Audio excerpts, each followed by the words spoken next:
O assunto do vídeo de hoje é a volta de Jesus. Parte dos nossos fundamentos doutrinários e que devemos compreender. E eu quero começar a partir de Atos capítulo 1, e eu vou ler do versículo 4 até o 11. O texto, que fala do momento posterior à ressurreição de Jesus e antes, iminente à sua ascensão, elevação aos céus, diz: e comendo com eles, determinou-lhes que não se ausentassem de Jerusalém, mas que esperassem a promessa do Pai, a qual disse ele: de mim ouvistes. Porque João, na verdade, batizou com água, mas vós sereis batizados com o Espírito Santo, não muito depois desses dias. Então, os que estavam reunidos lhe perguntaram: Senhor, será esse o tempo em que restaures o reino a Israel? Respondeu-lhes: não vos compete conhecer tempos ou épocas que o Pai reservou pela sua exclusiva autoridade, mas recebereis poder ao descer sobre vós o Espírito Santo, e sereis minhas testemunhas, tanto em Jerusalém como em toda a Judéia e Samaria e até os confins da terra.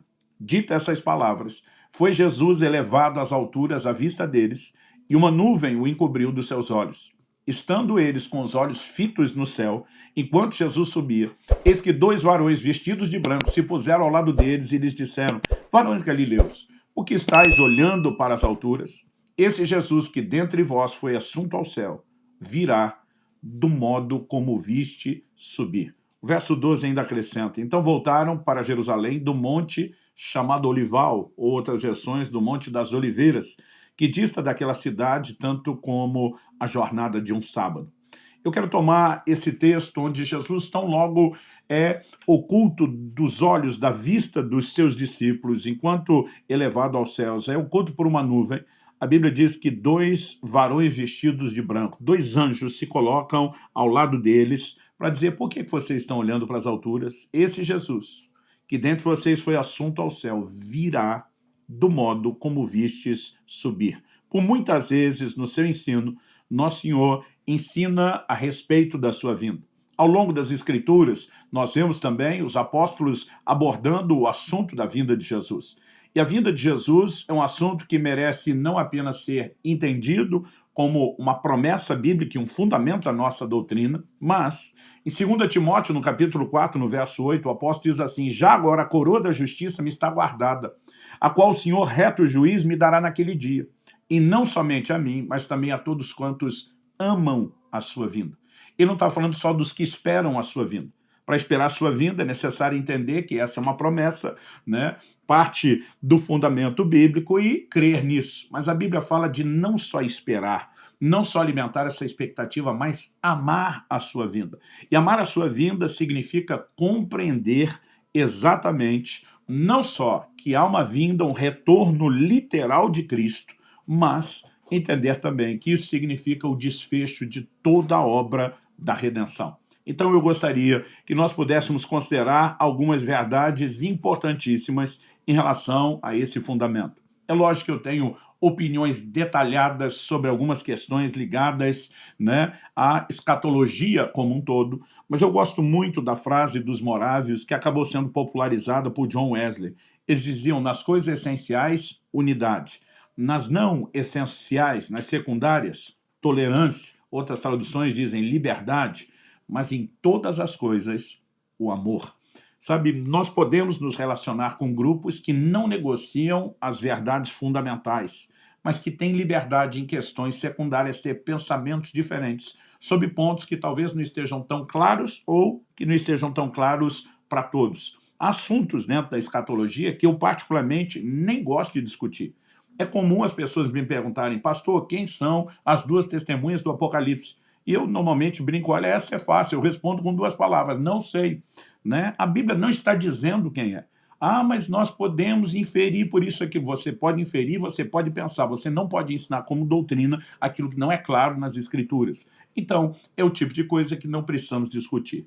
Então, eu já evito esse tipo de assunto quando dou um curso inteiro sobre escatologia. Quando vamos trazer um resumo doutrinário como esse, então é que vamos exata e diretamente nos pontos principais. A primeira coisa que eu quero destacar aqui é que a promessa da vinda de Jesus, do retorno de Cristo nas Escrituras, fala de um retorno físico e literal. Muitas pessoas, hoje em dia, estão tentando relativizar isso. Não, o retorno não é bem um retorno, é apenas o cumprimento da missão da igreja. Não, há promessas, né, claras e específicas de um retorno físico e literal. Nós acabamos de ler em Atos 1, né, do verso 9 a 11, do modo como o vistes ir, ele há de voltar. A Bíblia diz que ele foi oculto dos olhos deles numa nuvem.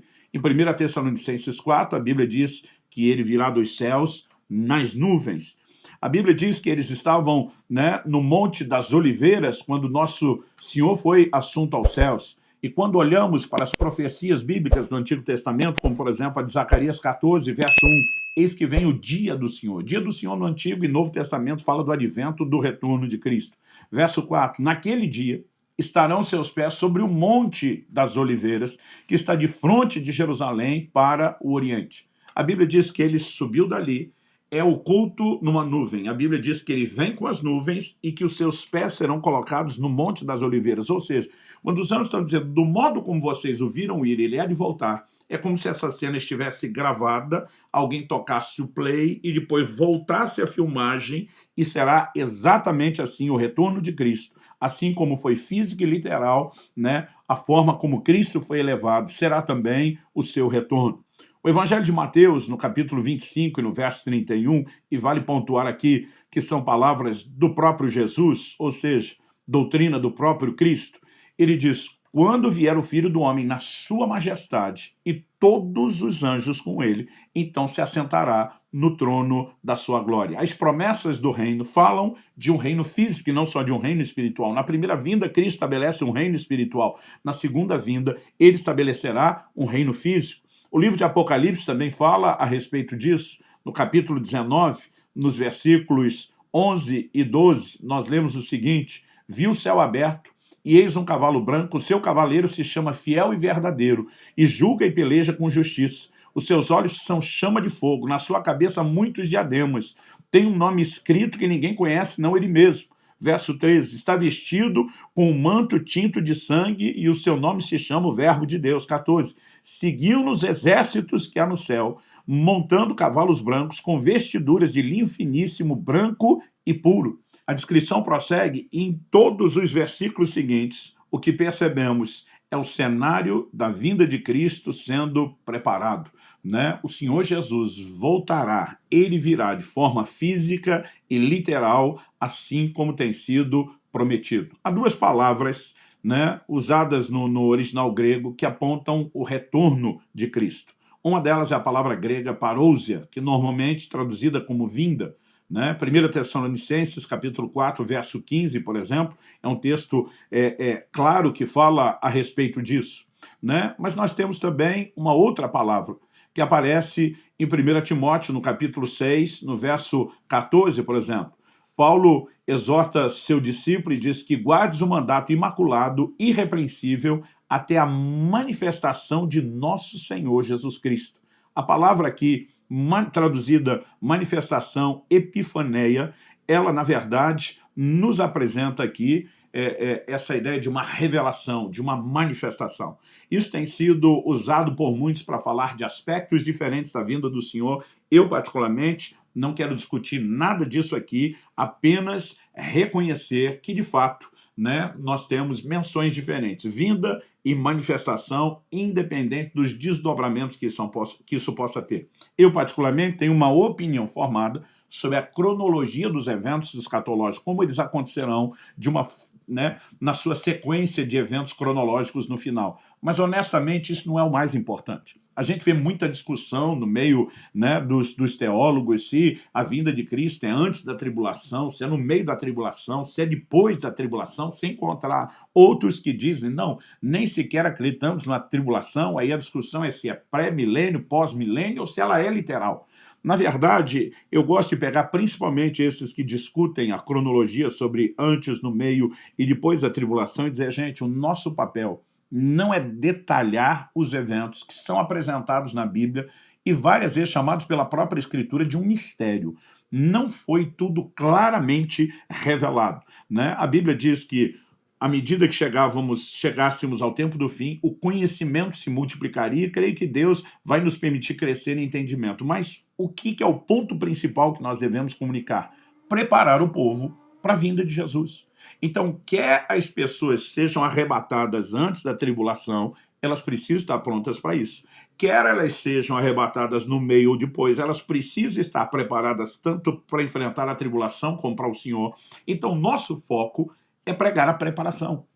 Uma ocasião, eu ouvi um exemplo mencionado pelo meu irmão mais velho, o Adriano, e particularmente eu não sei de quem ele ouviu, mas falando sobre essa questão dos posicionamentos de quem é pré-tribulacionista, mid, né, pós, ele disse que a pessoa falou assim, olha, tem pessoas que gostam de beber café com leite, mas elas têm preferências diferentes. Um, por exemplo, gosta de colocar primeiro o café, né, para depois colocar o leite.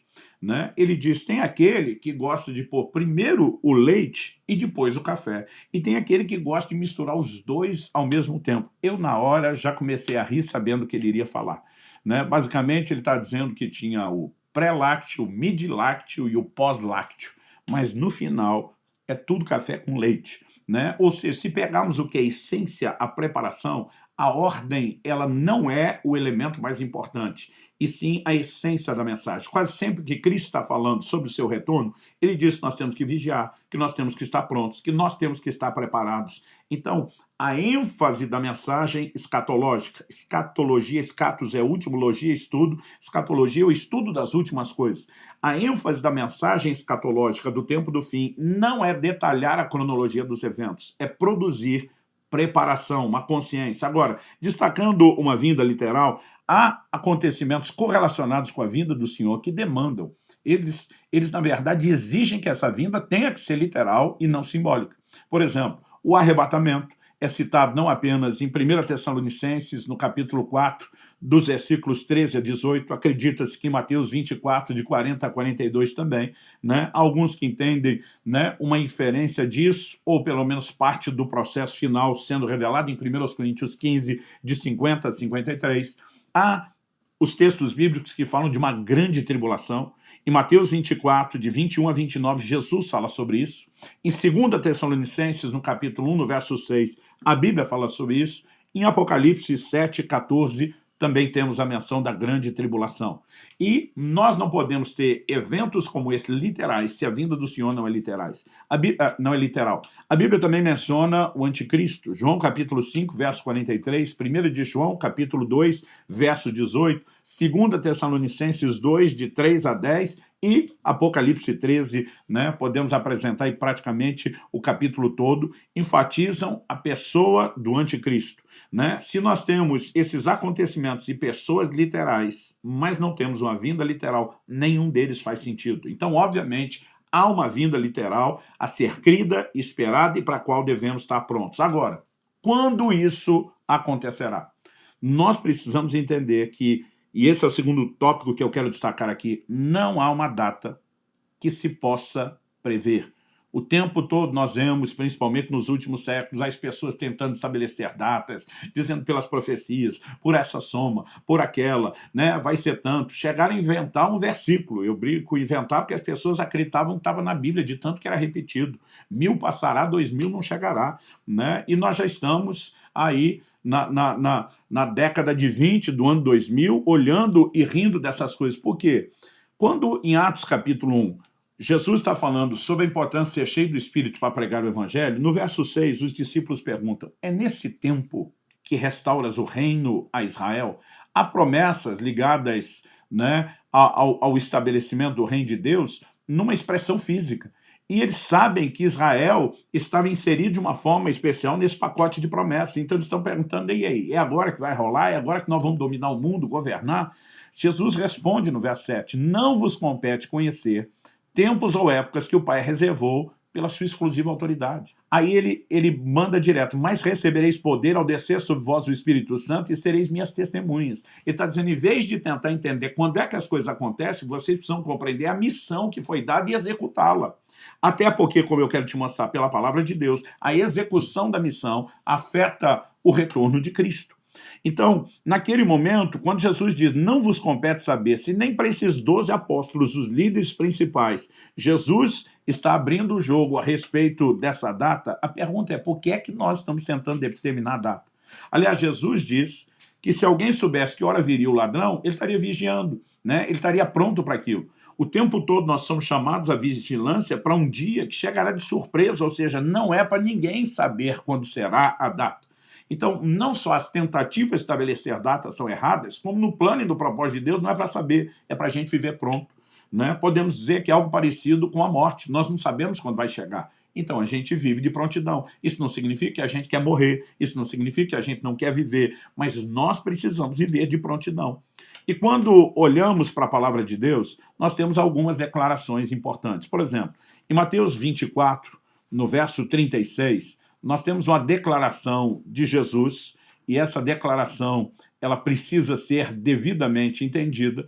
Ele diz o seguinte, a respeito daquele dia e hora, ninguém sabe, nem os anjos dos céus, nem o Filho, senão o Pai. Né? Nós olhamos o verso depois 42, portanto vigiai, porque não sabeis em que dia vem o nosso Senhor. Depois o verso 44, por isso ficai também vós apercebidos, porque a hora em que não cuidais, o Filho do Homem virá. Então a ordenança, vigie, né? Fiquem apercebidos ou de prontidão, porque na hora que não se imagina, ele vem. Então Deus nunca quis que nós prevíssemos. Jesus, enquanto aqui na terra, isso é o que nós expusemos numa outra aula, falando sobre o esvaziamento de Jesus, num dos nossos fundamentos doutrinários, mas enquanto homem, Jesus abriu mão de atributos exclusivos pertencentes à divindade, entre eles a onisciência. No entanto, depois da sua morte e ressurreição, a Bíblia diz que nele habita corporalmente a plenitude da divindade, o que inclui aquelas coisas das quais ele se esvaziou, como diz Filipenses 2. Ou seja, não há a menor chance de Cristo, como Deus onisciente, não saber o dia da sua volta. Mas há, não apenas há, faz todo sentido ele, enquanto aqui na terra, dizer o Filho do Homem não sabe, nem os anjos sabem, isso é algo que pertence somente ao Pai. Ou seja, pense um segredo que Deus não confiou para mais ninguém além de si mesmo, né? Além da Trindade, justamente para que não saiba. E eu fico me perguntando como, diante de declarações bíblicas tão explícitas, as pessoas querem dizer que elas descobriram ou tiveram uma revelação do dia. Não só a Bíblia não diz quando será, como ela está dizendo que não é para saber, é para simplesmente viver pronto. E qualquer tentativa de qualquer pessoa de estabelecer data, né, ela não se harmoniza em absolutamente nada com as declarações bíblicas. Em Mateus, no capítulo 25, no verso 13, Jesus diz, vigiai, pois, porque não sabeis o dia nem a hora.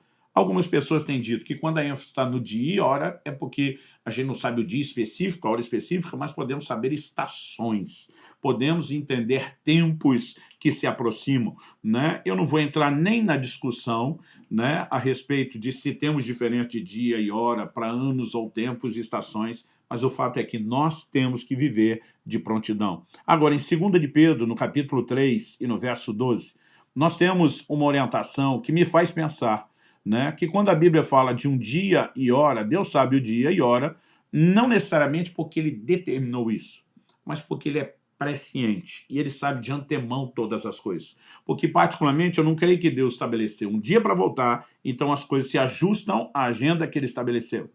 A volta dele está relacionada a alguns eventos. E se eles acontecem ou não, isso afeta o momento da sua vinda. Em 2 de Pedro, capítulo 3, verso 12, a Bíblia diz, esperando e apressando a vinda do dia de Deus. Esperando e apressando. Se esse dia pode ser apressado, ele também pode ser retardado. Ou seja, essa data não foi previamente estabelecida, ela pode simplesmente mudar. Agora, o Deus presciente sabe exatamente em qualquer consequência de apressarmos ou retardarmos aonde ela termina, e ele sabe de antemão no final qual é o dia e a hora.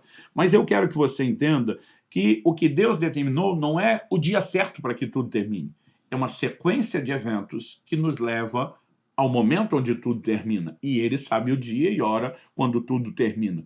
E o que eu e você precisamos entender a partir disso é que, em vez de apenas esperar que as coisas aconteçam por si, é entender que nós somos chamados para participar do processo. Vamos olhar o exemplo, por exemplo, né, do dilúvio.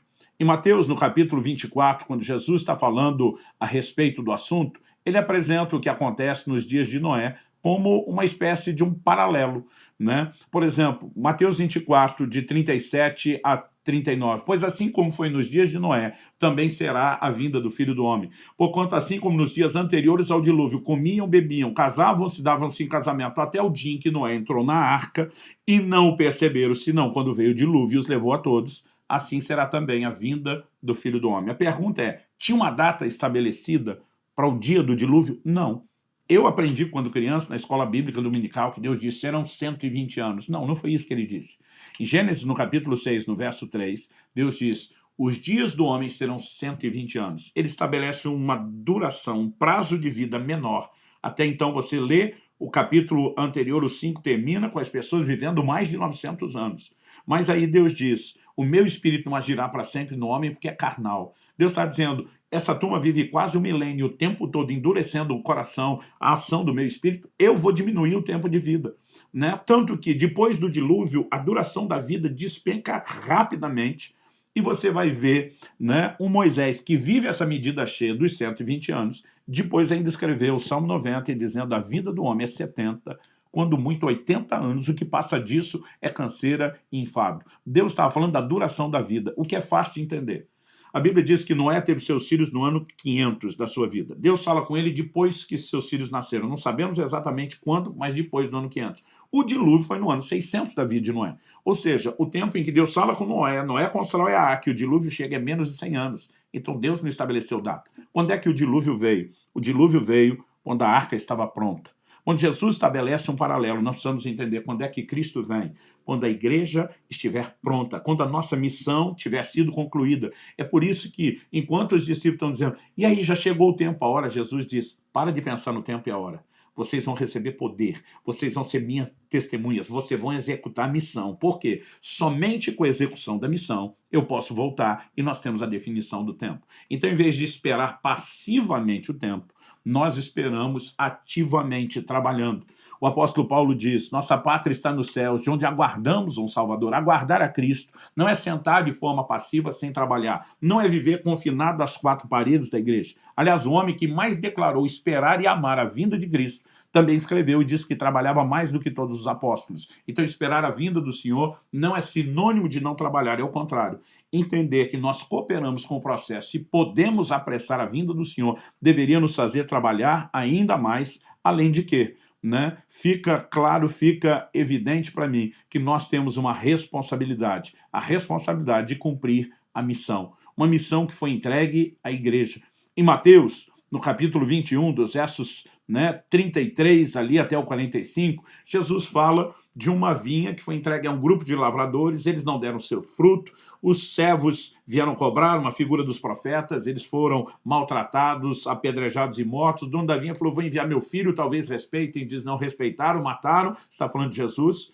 Aí Jesus pergunta, o que o dono da vinha, que é Deus, e a vinha é o reino de Deus, fará? Vai tirar a vinha desse grupo de lavradores, vai entregar a um outro grupo, que a seu tempo entregue os frutos. Jesus estava falando de como o reino de Deus, que havia sido confiado à nação de Israel, a descendência natural de Abraão, o reino seria tirado deles e confiado a uma descendência, a uma linhagem espiritual, que são os filhos da fé, que aqui nós temos a igreja com a inclusão dos gentios. E a Bíblia está dizendo que eles iriam entregar os frutos, ou seja, a igreja termina gloriosa e vitoriosa o seu papel, e é nesse momento que o Senhor Jesus volta. Agora, em terceiro e último lugar, eu quero destacar a importância de viver na iminência da volta de Cristo. De vez em quando eu vejo pregadores fazerem afirmações que me assustam. Por exemplo, um deles disse, não, eu creio que Jesus não venha antes de 200 ou 300 anos. Eu olhei e falei, você não tem o direito de crer nisso, muito menos de pregar, porque desde a primeira geração nós temos sido ensinados a quê? A viver na iminência do retorno. Ele volta a qualquer momento. Nós já temos mais de 2000 anos de evangelho, de cristianismo, mas desde a primeira geração o Senhor está dizendo, eu volto logo, eu volto em breve. Ele nunca definiu logo ou em breve, mas ele diz, eu volto a qualquer momento. Ele queria que cada geração, geração após geração, esperasse isso. Em Apocalipse 22:12, ele diz, eis que venho sem demora, e comigo está o galardão que tenho para retribuir a cada um segundo as suas obras. De novo, a ênfase da sua vinda relacionada com a missão e a responsabilidade que temos de realizar as obras, de cumprir a missão, né? O tempo todo somos chamados a esse clamor para que ele volte e a viver em prontidão. No verso 17, Apocalipse 22, lemos: o Espírito e a noiva dizem, vem. Aquele que ouve, diga, vem. Aquele que tem sede, venha. E quem quiser, receba de graça da água da vida.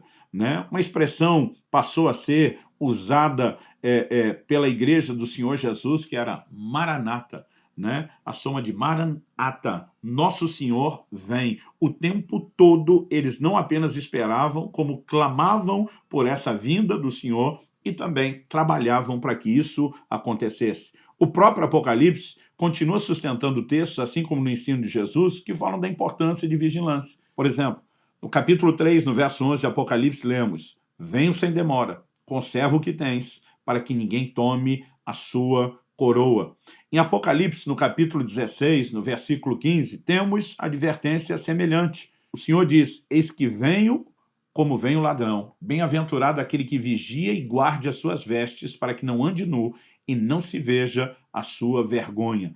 Né? O tempo todo, venho como um ladrão. Isso significa o quê? Sem aviso, de forma repentina. Então, nós precisamos entender a importância de viver na iminência do regresso do Senhor.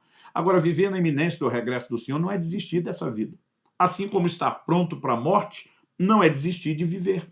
Né? O fato de que eu não sei quando vou morrer, se é amanhã, se é daqui 50, 70 anos, não significa nem que eu não possa, que eu tenho o direito de não viver pronto e nem que eu tenha que desistir. O fato de estar pronto não significa desistência. Eu posso viver os próximos 50, 60, 70 anos em prontidão contínua, renovadas diariamente e continuando cheio de vontade de viver. O próprio Paulo diz para os filipenses: partir estar com Cristo é incomparavelmente melhor. E diz: mas por causa de vocês vou permanecer mais um pouco, porque eu posso dar mais fruto. Então, quem entende esse elemento de apressar a vinda do reino de Deus, ele não senta para ficar de braço cruzado. Ele entende que a vinda do Senhor deve ser apressada com trabalho, né? E temos muito trabalho, mas isso não significa que nós possamos dizer: não está...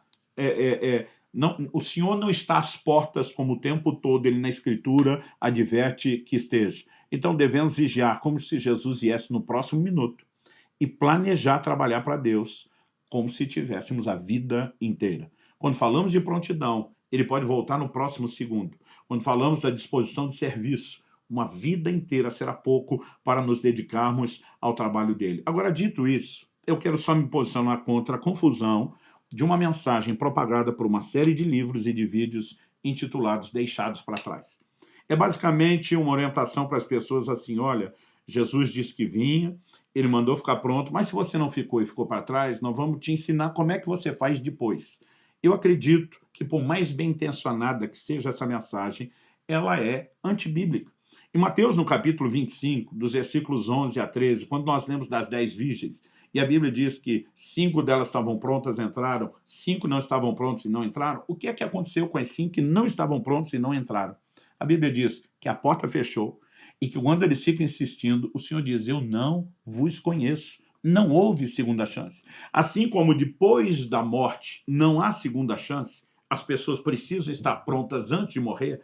Depois do retorno do Senhor, não há segunda chance para quem desperdiçou quando foi orientado a permanecer em vigilância. Então, assim, não creio, não importa a cronologia dos eventos, se você é pré, mídia ou pós-tribulacionista, não creio em repescagem, né? Biblicamente falando, não existe esse modelo e nós temos que viver em prontidão. Agora, estar sempre pronto, sempre preparado para a vinda de Nosso Senhor é a mensagem bíblica. Eu encerro lendo 2 de Pedro, capítulo 3, verso 14, que diz: por essa razão, pois, amados, esperando essas coisas, ele está falando da vinda de Jesus, empenhai-vos por seres achados por ele em paz, sem mácula e irrepreensíveis. Então, que nós possamos, de fato, guardar no coração não apenas essa expectativa da volta do Senhor, mas um desejo ardente a ponto de amar a vinda, estar pronto para ela, porque esse é o foco principal da mensagem. Esteja pronto, esteja preparado e junte-se ao coro do Espírito e a noiva que dizem: Maranata, vem, Senhor Jesus.